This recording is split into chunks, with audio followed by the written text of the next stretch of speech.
Hello, everybody. Happy Tuesday. Surprise, surprise, because I told most of you I probably wouldn't be on today. So, what are you working on? And what happens when you go to work with Daddy in the morning, huh? You get to wear your jammies. Huggy Bear still got her little cupcake jammies on. So, I know you guys weren't expecting me today. Oh, goodness. What are you working on? I know what I was working on yesterday. Well, Huggy Bear. There we go. There we go. We got somebody out there. Yeah. You want to say hello? So, what are you working on? What's everybody doing today? It's still cold here in Florida. So, let me see. Let me ask you. Have you ever been called for jury duty? Have you ever been called more than once? Have you ever had to report? How many people like jury duty? Let's see. Do we have any comments out there? All the comments. Does anybody like jury duty? Well, how was your morning this morning? I will tell you, and you may laugh at me if you like. It's funny now, but it sure wasn't funny when it was happening. 20 miles away. That's how far it is. That's all. 20 miles. I can ride a bike in an hour in that. 20 miles from my house to the judicial office building. So I'm supposed to be there at 8:30. I leave my house at 7:30. That is 60 minutes to get 20 miles. That is 20 miles an hour in a car. Didn't happen. I was late. Yep. It took over an hour to get there. And then there's parking lots. And we drive around the parking lot because everybody that reports for jury duty reports by themselves. So everybody has to be in their own car. So you drive round and round. And if there looked like there was a space available, it meant that people couldn't park.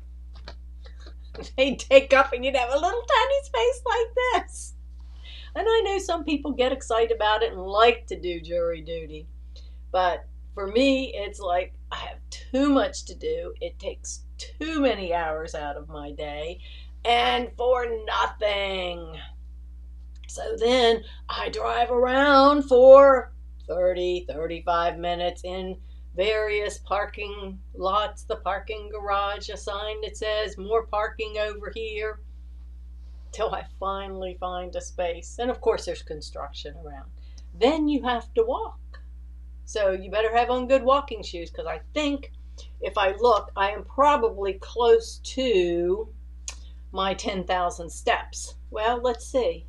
Oh, so far I have walked 7.5 miles today. Yeah, 7.5 miles. So then you walk and you get in line.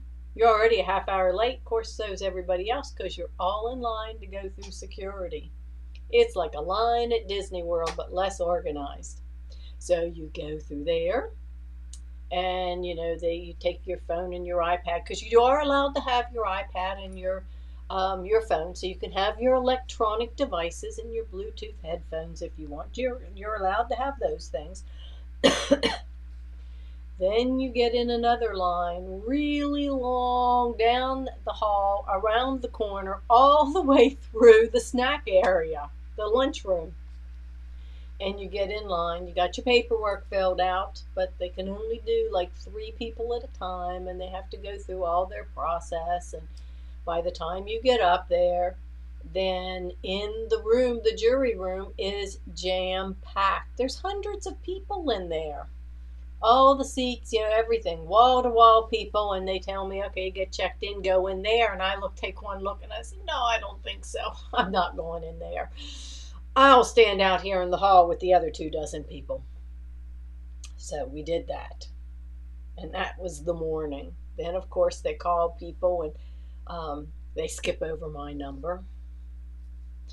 And they called one group and they had called them and they said, oh, by the way, whoever it was that was supposed to go on the trial or whatever that day didn't report. They ran away, so you don't have to do it.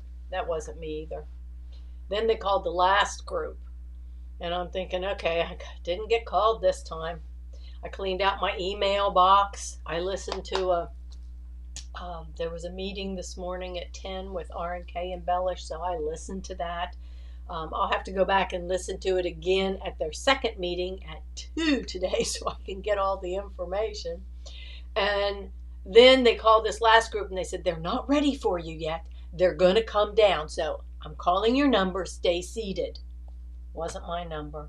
And then they said, okay, everybody else go home. So 12:30. So from 7:30 this morning till 12:30. And then if you want them to pay you, they give you $15. So that was our day today, or half a day, huh? Yeah. And Huggy Bear got to go to work with her dad. And because she was at work with him, she was still in her pajamas. So anyway, I hope to get some sewing done later today, or some kits cut, since I didn't know how long I would be. I needed to free up time. So anyway, that was my day, and I guess my civic service. So I wasn't really prepared, but I do have something that I want to share with you. And let's see, Judy says you get out of it because a lot of family and law enforcement. Yeah, you would be happy to serve.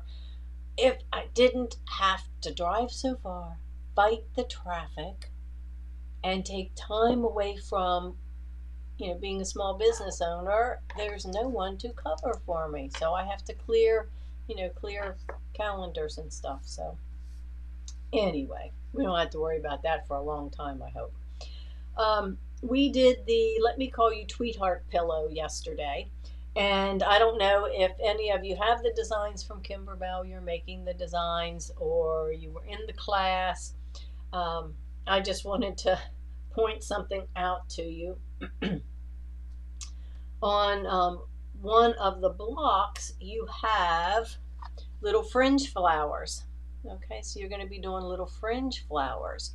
And they give you two different options on how to make the flowers. And I made two because I messed up the first one. Yep, in class, in front of everybody, I messed it up.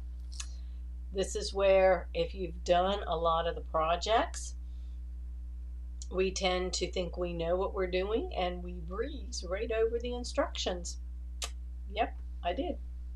I was trying to teach and show how, if you want to use the background quilting along with the design, if you're going to do that, this is a suggestion on any of Kimberbell's designs. If you're going to be doing the background quilting along with it, join those designs. Bring in the background quilt and put your applique on top. Add it so it's one project, one design. It makes it easier for you when you see something that you need to skip over, that you don't have to stitch it twice. And always read the instructions. If you don't read everything through the whole instruction set, read them as you go. This particular one is one that said you were to take your design and your background quilting and your design, and most of the time you merge them together and center them. Most of the time. And when you do that, I notice that when I center, they're already centered. This particular one, you need to adjust. Oh, good, Jane. Yes, you were in class yesterday, so you know what I messed up. It's okay. We all can laugh at ourselves. We're all human, and if we can't, and you're not having fun, you need to find something else to do. But this particular one wanted you to make adjustments. You had to take the design down and move it over to, I think it was the right. So anyway, you had to take it down and move it over because one of the next to the last stitch showed you where the cut line was going to be and the cut line on the side. And if you don't have it centered, what happens is you're going to be cutting it correctly on the bottom. And the reason it's set like that is so your 1/4 inch is right below your stems. And when you sew the next panel together, your stems are all, lined up. Well, if you do that and you don't have it lined up properly, you're going to have a big gap in the top, if you had them centered. So that's what I did the first time, and I messed it up. But the other thing that I wanted to share with you is they give you 2 different options in the instructions, and you can do this yourself. You don't have to have their directions. But to make the fringe, you can use water-soluble bobbin thread. And that's water-soluble thread that you can buy. We sell it, and it's available. Wind a bobbin, and you use it in the bobbin for certain steps. On the 2 steps where you make the fringe, which is a real loose satin stitch. So that's one way. If you're going to do water-soluble bobbin thread and you wind a bobbin, it's probably white, and you have to be careful so that it doesn't get mixed up with your other threads. So I have, where did I put mine? Is that it? No, it's down here, I think. See, now I gotta find it again. Yeah, it's this one right here. Oh, yep. So in order to keep from messing it up, take your bobbin and use your permanent marker. Doesn't hurt a thing. It's your bobbin, it's your marker, and put something on it. I put WS for water soluble. That's my water soluble thread. And this comes from R&K, or not R&K. This is actually a Filtech, and it's called water soluble. So it comes in a little spool like this. I would also mark the spool either with yellow or red or something so you make sure you can see it, because if you don't pay attention and you use it for regular sewing, you may not notice the difference until you go to wash it, and then you wonder why it completely falls apart. You don't want that to happen. But that's one of the options, and they spell it out because this particular one is set up so that you switch the bobbin back and forth. But irregardless, the way it works is you stitch it out, and then you either take a Q-tip on the back, because you can see the white, you'll see the white bobbin thread. Now you can't see this because I've already picked it apart. And get it wet. You can use a Q-tip. You can also use a spritz bottle and kind of spritz the back and let it set.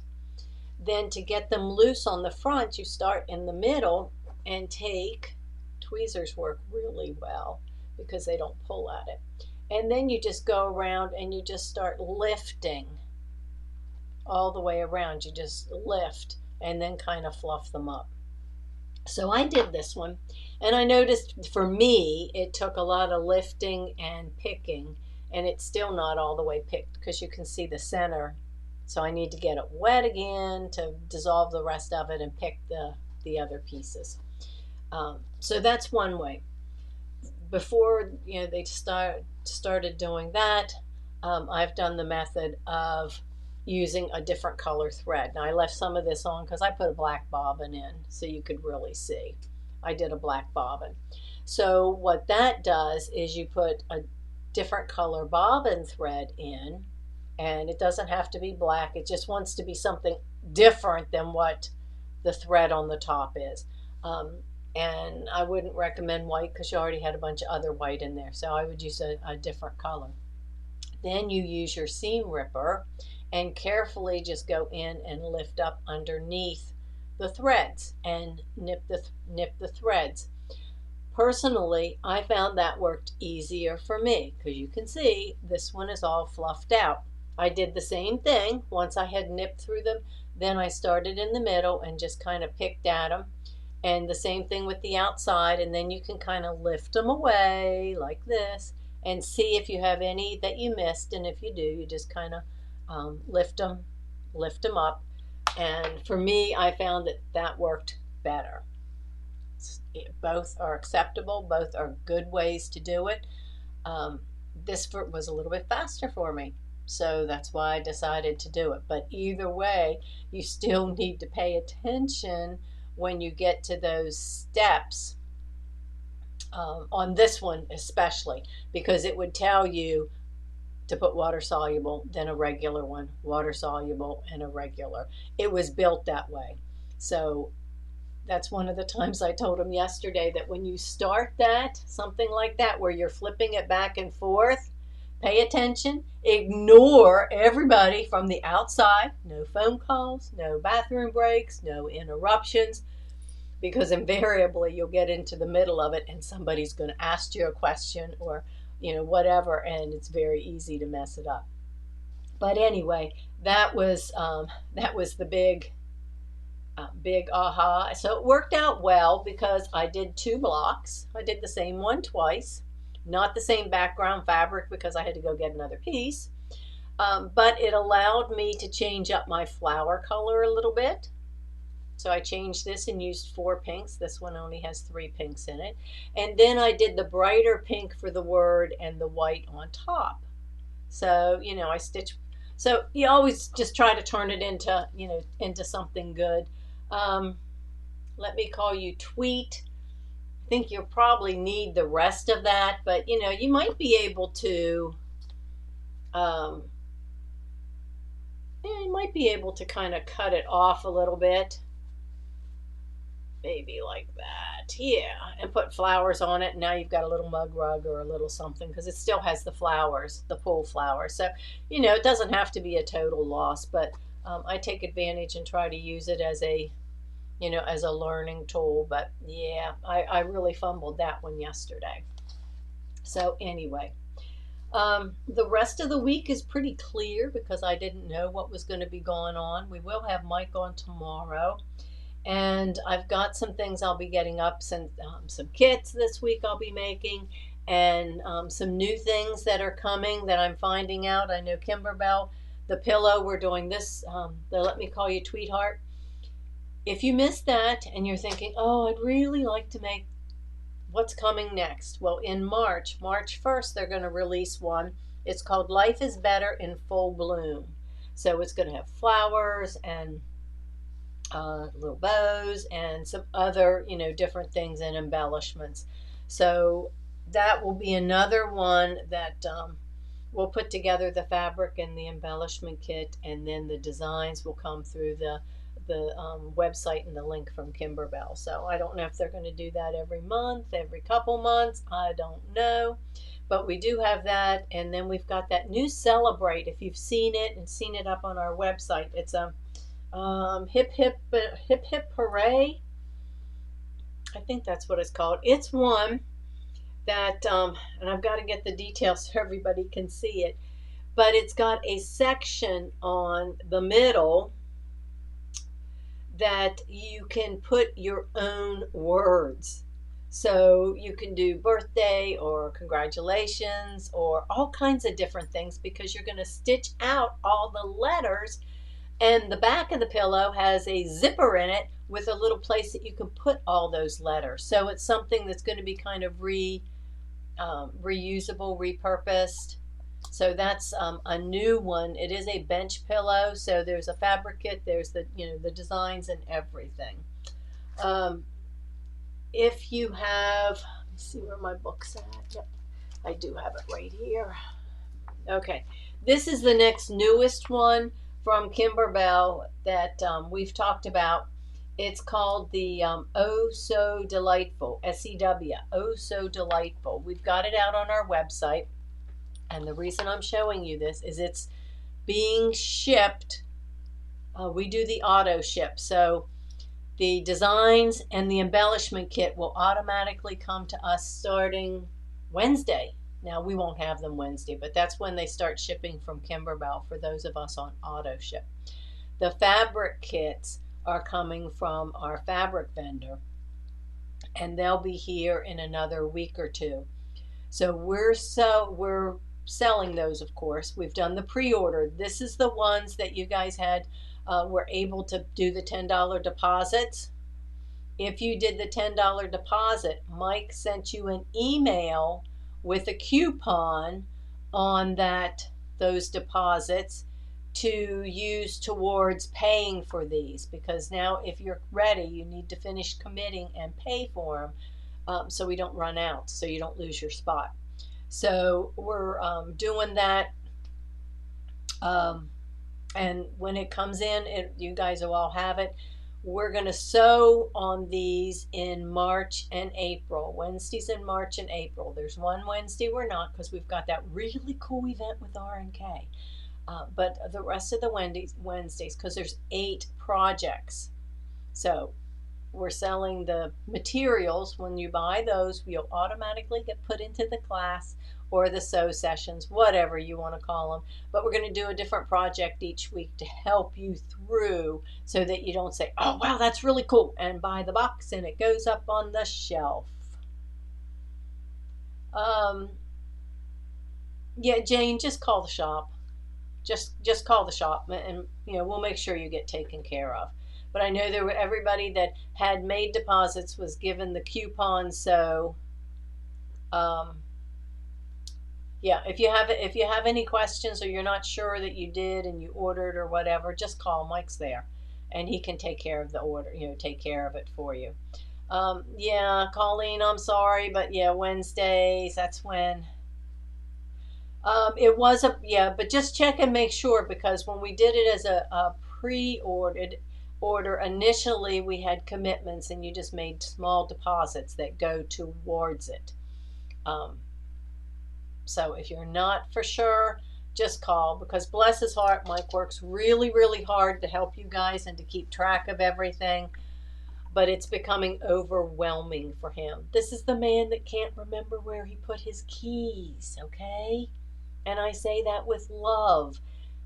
So for him to remember everybody and everybody's order and everything that everybody wants, and duplicate orders, the things that he does is amazing, but he doesn't remember all of it. So it doesn't hurt to get on and let him, to give him a call.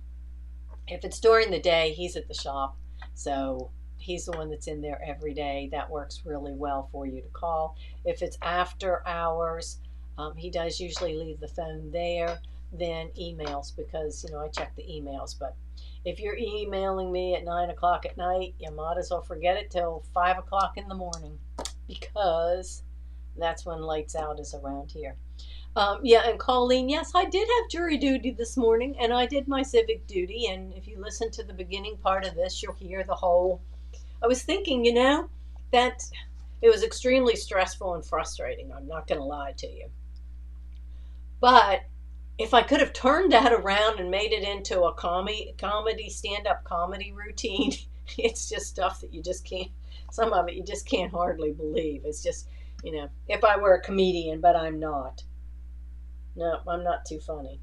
But I guess when I walked in and they said, how are you this morning? I just kind of gave them a look. They decided that we don't want this chick. We don't want her on any jury, because she doesn't look happy at all. Anyway, that's enough fun for another day. So this is now available to complete your order. So when the stuff gets here, we can get it shipped out to you, and you don't lose your spot. So if you think you did and you're not for sure, just call. And today's a good day to do that, because Mike's there till 3, and Rita's in there, so she can grab the phones as well, and they can take care of it for you. Let's see. Our next big thing this week is the cuties on Saturday. So we're doing the cuties. That's the first one in our table topper. That's the new Kimberbell bunch.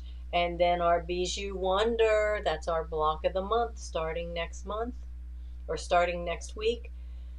You still have time. If you want to do a block of the month, we're going to have some fun with that. And then I'm coming up with some other ideas that'll get popped on the calendar, now that I have a little bit of time to think about it this week. What do you think, Huggy Bear? Huh? Yeah, she's still bundled down nice and warm.